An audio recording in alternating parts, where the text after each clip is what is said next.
भाई रहने वाले हैं पहाड़ के, खेलते हैं समंदर के किनारे से। आज मैच था समंदर के किनारे यानी चेन्नई में, और वहां पर मुंबई को इन्होंने पहुंचा दिया आकाश पर यानी क्वालिफायर 2 में। जी हम बात कर रहे हैं आकाश मधवाल की, जो आते हैं उत्तराखंड से। स्वागत है आपका ESPN cricket 4 T20 time out Hindi में। और हमारे साथ बात करने के लिए मौजूद है one and only Sanjay Manjrekar. Sanjay भाई, मतलब आकाश मधवाल, इससे पहले शायद ही किसी ने, मतलब इस सीजन से पहले शायद ही किसी ने नाम सुना होगा। उत्तराखंड के लिए बहुत अच्छा खेलते थे, पर मुंबई को ये खिलाड़ी क्वालिफायर 2 में पहुंचाएगा इसका अंदाजा नहीं था। जी हाँ, तो पहले दाद देनी होगी जो टैलेंट हंट का जो विंग होता है मुंबई इंडियंस का। उन्होंने बुमराह को भी ऐसे ही फास्ट ट्रैक किया, कहीं पर थे खेलते हुए, उनको उन्होंने लाया स्पॉटलाइट में। और हमने देखा है बल्लेबाजों के साथ भी वो हो रहा है, नेहल वडेरा, तिलक वर्मा, विष्णु विनोद और आकाश मडवल। इस सीजन में ये जो परफॉर्मेंस हुई, ये शायद शिखर की परफॉर्मेंस थी, पीक परफॉर्मेंस। लेकिन थोड़ा पोटेंशियल उन्होंने इस सीजन में दिखाया था। आरसीबी के खिलाफ 20th ओवर में उन्होंने केवल 6 रन दिए थे, जब उसके पहले 18 और 19 बहुत महंगे ओवर्स थे। तो ये इनमें जो क्षमता है डेथ बॉलिंग में, जिस तरह से गेंदबाजी करते हैं और बिल्कुल मंझे हुए बॉलर लगते हैं, जैसे लगता है कि सैकड़ों गेंदें उन्होंने की है, स्पॉटलाइट में नहीं लेकिन अपने लाइफ में, तो बहुत अच्छा लगता है। और ये आईपीएल की सबसे अच्छी चीज़ है कि ऐसे सितारे जो छुपे हुए रहते हमको देखने को मिलते हैं। संजय भाई, एक रिकॉर्ड इन्होंने आज बना लिया। 2009 में अनिल कुंबले साहब ने 5 रन देकर 5 विकेट लिया था, और अब आकाश मधवाल सबसे कम रन देकर 5 विकेट लेने वाले गेंदबाज हो गए। इतना ही नहीं, किसी भी नॉकआउट में फाइफर पहला गेंदबाज बना लेने वाला। यानी जैसा आपने कहा डेथ ओवर्स, अब देखिए ये तो नई गेंद हो, पावर प्ले में गेंदबाजी करना हो, मिडिल ओवर्स में आना हो, ऐसा लग रहा है हर जगह हाथ खड़ा किए रहते हैं। बिल्कुल। और आज उन्होंने न्यू बॉल के साथ भी एक विकेट निकाली, जो ज़्यादातर उनको वो रोल देते नहीं, तो वो एक बोनस था। थोड़ी वाइड वाली गेंद को चेस किया ओपनर ने, लेकिन जो पुरन की विकेट थी और उसके पहले बदोनी की विकेट थी, वहाँ पर उनका बिल्कुल क्लास समझ में आया। एक बहुत ही अलग चीज़ जो वो करते हैं, जो आजकल नहीं होता, और मैं समझता हूँ कि इसके बाद ये शायद एक ट्रेंड बन जाए कि नो वेरिएशन इनका वेरिएशन है।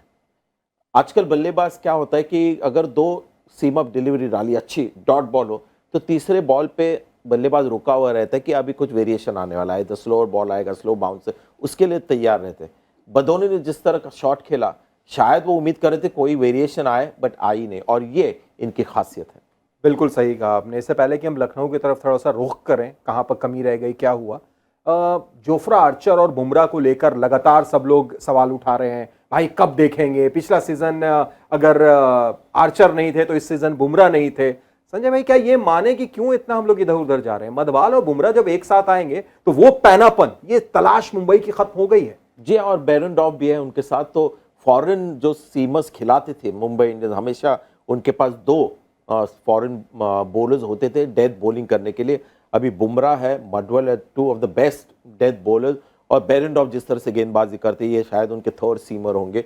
और फिर एक चीज़ पता चलती है कि ये गेम बहुत, जब तक ये गेम पॉपुलर है ना क्रिकेट, आपको ये टैलेंट मिलता रहेगा। तो कभी ये ना समझे कि तेंदुलकर अगर गए, रिटायर हो गए, तो उसके बाद क्या होगा भारतीय क्रिकेट का। आपने देखा क्या हुआ है। और वही है बुमराह को लेकर, किसी भी आइकॉनिक प्लेयर जब जाते हैं तो इंडिया में क्रिकेट इतनी पॉपुलर है कि बच्चे बच्चे क्रिकेट खेलना चाहते हैं, और बहुत सारे उनको अगर सही वक्त पर मौका मिल गया तो वो तेंदुलकर बनेंगे या जसप्रीत बुमराह बनेंगे। और आकाश मडवल ने दिखाया कि अभी आखिरी मैच खेलते हुए वो ऐसे नहीं सोचेंगे अगर बुमराह होते तो क्या मज़ा होता, या लसित मलिंगा होते तो क्या मज़ा होता। मडवल जी है। बिल्कुल, उत्तराखंड में जितने भी युवा हैं वो तो यही सोचेंगे कि भाई अब हमको आकाश मढ़वाल बनना है, जिस अंदाज में उन्होंने प्रदर्शन किया है। लखनऊ की तरफ आते हैं।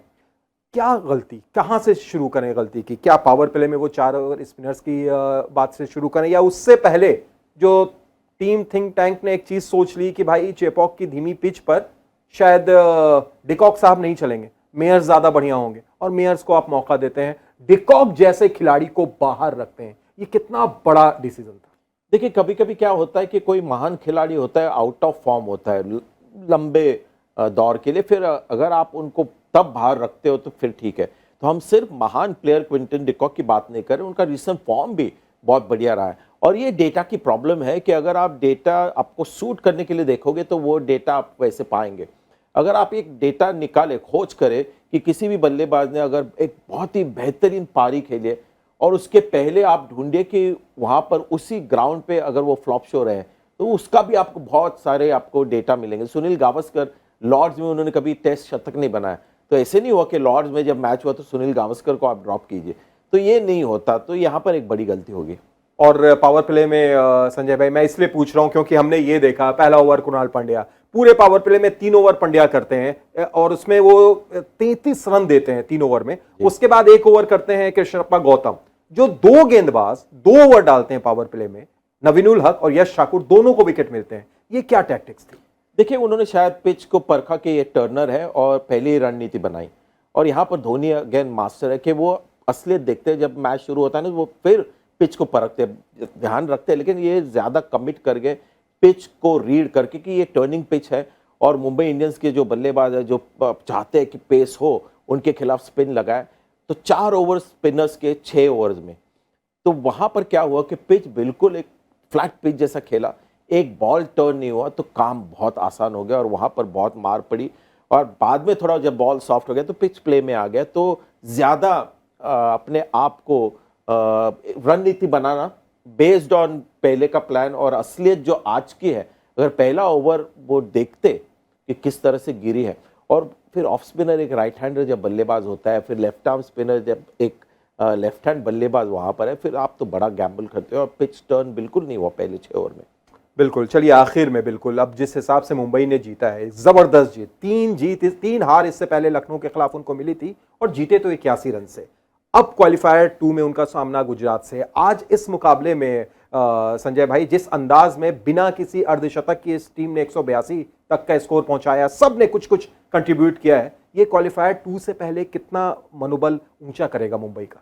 बहुत ज्यादा करेगा। और इसीलिए मैं मानता हूं, देखिए टाइटंस जिस तरह से क्वालिफाई हुई, बेहतरीन टीम थी, बाकी टीमों से बिल्कुल अलग लगी जिस तरह से जीते, लेकिन अब क्योंकि विनिंग मोमेंटम इनके पास है और जिस तरह से हारी टाइटंस, तो थोड़ा उनका कॉन्फिडेंस थोड़ा कम हुआ होगा, थोड़े होल्स उनके बैटिंग लाइनअप में नजर आ रहे हैं। हार्दिक पांड्या एक और फेलियर बड़े स्तर पे और गेंदबाजी नहीं कर रहे, तो अभी मैं मानता हूं कि अभी बिल्कुल इवन हो गया। तो ये चौथी टीम जो अंदर आ गई अब बिल्कुल नंबर 1 से लेवल हो गई, तो अब मजा आएगा, बिल्कुल मजा आएगा। और मुंबई के बारे में कहा भी जाता है भाई कि जब ये पहुंचते हैं तो मुश्किल से पहुंचते हैं, लेकिन जब एक बार पहुंच जाते हैं फिर वो कप से नीचे देखते नहीं है। बहुत बहुत शुक्रिया संजय, आप आए, जुड़े, अब बात किया आपने। तो आप देख रहे थे ESPN cricket info T20 time out Hindi.